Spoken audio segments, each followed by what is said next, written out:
Yeah.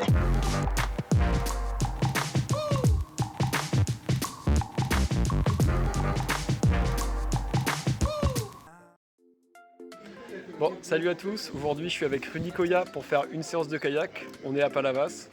Bah, j'espère qu'on va s'amuser comme des fous. J'ai prévu de te mettre un tarif, Oui. donc d'y aller à fond. Tu m'as dit que tu étais en forme. On va voir Voilà. si c'est le cas ou si c'est que du baratin comme d'habitude. Ouais.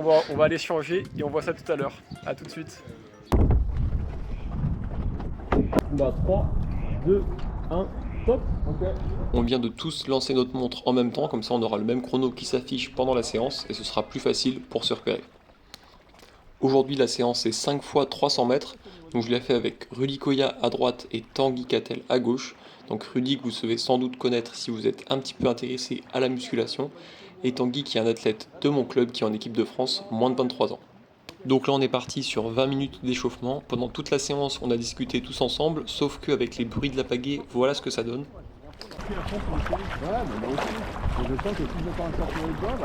Ce qui fait qu'on n'entend pas grand chose, mais j'ai quand même pu garder quelques moments où on s'entend parler pendant les récupérations quand on n'a pas la pagaie dans l'eau tout simplement. Maintenant on commence à monter un peu en intensité. C'est la première fois que je naviguais avec Rudy. Je sais qu'il est très très fort en musculation, mais je n'avais pas une idée précise de son niveau en kayak. Après je sais qu'il est à l'aise dans les kayaks instables puisqu'on navigue dans exactement le même bateau. Et après je le vois pagayer et c'est déjà très très bien. Et à ce moment-là je me suis demandé si avec la force et la puissance qu'il avait grâce à la musculation, c'était possible qu'il nous batte sur les 300 mètres. L'échauffement continue, j'ai fini la première montée en intensité et petit à petit je vais faire des accélérations de plus en plus rapides. Donc là c'est la deuxième accélération, ensuite la troisième accélération et pour terminer un départ donc le plus intense. Donc j'ai fait des accélérations à la fois de plus en plus intenses mais aussi de plus en plus courtes. Ensuite un peu d'hydratation et c'est bon, on est prêt. Bon, ça va, t'es chaud? Ouais, bah, moi je regarde parce que je chauffe 20 minutes tout seul. Tanguy, j'ai déjà vu en surski, mon barbe. En fait, je viens de réfléchir, mais t'as un avantage de fou. Pourquoi? Bah, moi j'ai de l'eau là, déjà dans le bateau. Ah oui. Vous voulez partir à combien là? À 23,0? Ouais, 23, ok. 23? Bah écoutez, bonne chance à tous. Ouais, merci. 3, 2, 1. Allez, c'est parti pour le premier 300 mètres. Donc là, l'idée, c'est de partir à fond, tenir le plus longtemps possible et d'aller jusqu'à la barre des 300 mètres en donnant le maximum. Donc là, sur la vidéo, je pars un petit peu plus vite qu'eux. Et avec l'angle de la caméra, en fait, s'ils sont pas juste à côté de moi, ça donne l'impression qu'ils sont loin derrière quand on les voit plus, alors qu'ils sont pas forcément loin du tout. Ici, je suis à peu près à la moitié du 300 mètres. Au début, ça va bien, on va vite. Et plus ça va, plus ça devient difficile. Et plus la vitesse diminue jusqu'à la fin. C'est à ce moment-là où il faut tenir et s'accrocher pour donner le maximum jusqu'à la fin du 300 mètres. On voit que la vitesse baisse encore un petit peu. Allez, il reste pas grand-chose.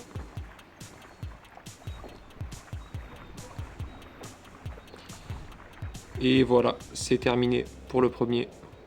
Et il en reste encore 4 où il faut faire la même chose. Ensuite, on fait demi-tour, on récupère et après on s'aligne à nouveau sur la même marque. On en fait donc un dans un sens et un dans l'autre. Qui est hyper musclé. Est-ce que son lactique il monte moins vite ou est-ce qu'il arrive mieux à le. Ça dépend comment tu t'entraînes. Bah, tu vois, Plus t'as du t'as de dans les muscle, jambes. malheureusement, normalement, moi c'est bon. Hein. Ok. C'est bon pour la vitesse quoi. Ah, ok. Sinon ça consomme en fait. Le problème c'est que ça consomme. De l'oxygène, de l'énergie. Allez, c'est parti pour le deuxième. Celui-ci, courant de face. Là, je vais vous laisser seulement le départ et l'arrivée parce que sinon ce sera un petit peu trop long à regarder. Donc le début, je pars assez bien. Je pars encore à fond. Et après on voit qu'à la fin du 300 mètres, il n'y a quasiment plus d'énergie. Là, je suis vraiment en train de piocher comme on dit. Et encore une fois, c'est là où il faut s'accrocher. Allez, deuxième, terminé. Alors pourquoi t'as un truc orange sur ton manche? Bah, en gros, pour les mondiaux, j'avais des spots. Et j'ai arrêté un mois après les mondiaux de pagayer. Quand je me suis remis à naviguer la première séance, je me suis arraché tous les doigts. Et j'ai arraché les scotch et ce truc il est resté. Je sais pas, il y est, je fais des bonnes courses, alors je l'enlève pas quoi. Allez, maintenant on part pour le troisième. Donc dans les premiers coups de pagaie, mon objectif c'est de mettre beaucoup de force et de vraiment lancer le bateau. Et ensuite, quand j'ai atteint ma vitesse max, avec beaucoup de cadence, mon but c'est de maintenir cette vitesse le plus longtemps possible, de décélérer le moins possible ou alors le plus tard possible. Je suis dans les derniers mètres du 300 mètres. C'est à ce moment-là que ça devient le plus compliqué, le plus dur, que le coup de pagaie se détériore, mais c'est aussi le moment où il faut s'investir au maximum. Allez, c'est terminé. Là, on voit que c'est quand même difficile.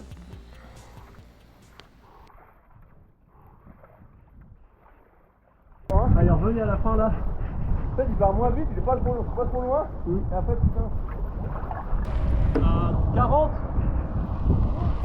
Non. Ouais, 41. Ça y est, on est aligné pour le 4e. 2, 1. Donc là, on repart courant de face. Et on peut voir qu'il y a une diminution quand même de ma vitesse au fur et à mesure que les séries avancent. Là, j'arrive même pas à dépasser les 16 km/h au départ.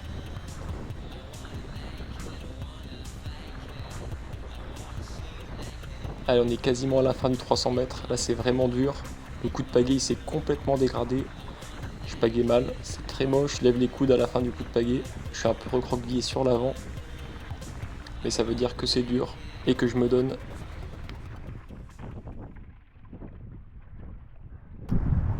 Dernier qui compte, hein, dans le temps. Allez, on va s'aligner pour le dernier de la séance. 3, 2, 1. C'est parti. Je fais plutôt un bon départ. Je lance bien le bateau. Et ensuite, j'essaye de mettre de la cadence, de maintenir ma vitesse, de toujours garder les mêmes intentions pendant tout le 300 mètres. Et sur un effort court comme ça, de toute façon, on n'a pas le temps de réfléchir. Il faut juste envoyer et c'est tout. Maintenant, ce sont les dernières secondes intenses de la séance. Allez, quelques coups de pagaie et c'est terminé. Maintenant, c'est parti pour un petit peu de récupération. Donc là, pour la récup, je me suis mis dans la vague de Rudy. Vu qu'il est assez lourd, ça fait une grosse vague. C'était super agréable pour moi parce que j'avais vraiment mal au bras. Là, on a fait entre 15 et 20 minutes de récupération en pagayant tranquillement. L'objectif en pagayant doucement comme ça, c'est de faire circuler le sang, que le corps évacue tous les déchets qu'on peut avoir accumulés sur une séance comme ça. Et donc ça permet de récupérer un peu plus rapidement. Ensuite, sur le chemin du retour, on a eu quelques vagues après qu'un bateau moteur soit passé. Elles allaient parfaitement dans la bonne direction. Donc là, j'ai essayé d'expliquer à Rudy quelques bases sur la prise de vague comme on pourrait retrouver en mer, sur le moment où il faut forcer, le moment où il faut se relâcher, et on a réussi à avoir quand même quelques moments de glisse jusqu'à ce qu'un autre bateau moteur nous rattrape, et là ça a fait des plus grosses vagues. Donc c'était la même chose en un peu plus compliqué, et en plus la vague était un peu de travers, donc il fallait garder une gîte à droite pour glisser à l'intérieur, donc plus difficile, mais tout aussi agréable de pouvoir revenir tranquillement sans forcer dans la vague d'un bateau. Mais pour Rudy c'était un petit peu trop difficile, lui qui a l'habitude de naviguer en lac, il n'a pas réussi à prendre la vague, donc il va devoir revenir naviguer en mer et dans les vagues pour s'entraîner. Et maintenant on est à 200 mètres du club, c'est quasiment la fin de la séance.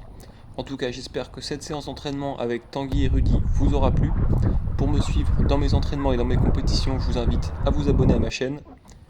En ce moment, je vous rappelle que je m'entraîne pour les championnats du monde qui auront lieu à Madère en début octobre. Sur ce, je vous dis à bientôt dans une prochaine vidéo.